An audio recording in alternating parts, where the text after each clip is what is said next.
Kasi umaasa pa rin ako na alam niya kung nasaan yung nanay ko. Yun.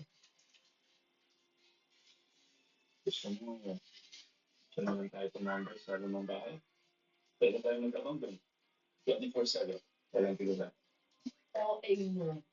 Siyempre ayoko mapagbintangan kaya tayo magnanakaw tapos nakakulong ako, makakita ako na naman si Soraya. Just kidding. Alam mo naman, gusto ko na lagi kang nangyayari.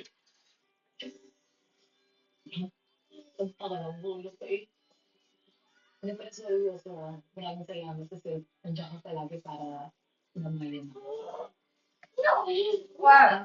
Siyempre, hindi.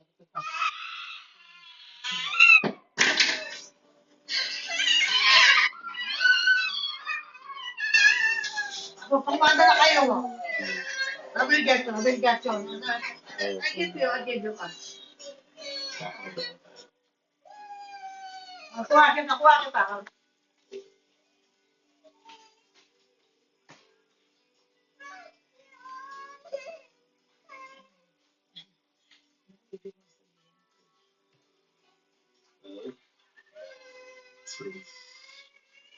Walang interest sa buhay mo. Ang katabi na ng tatay mo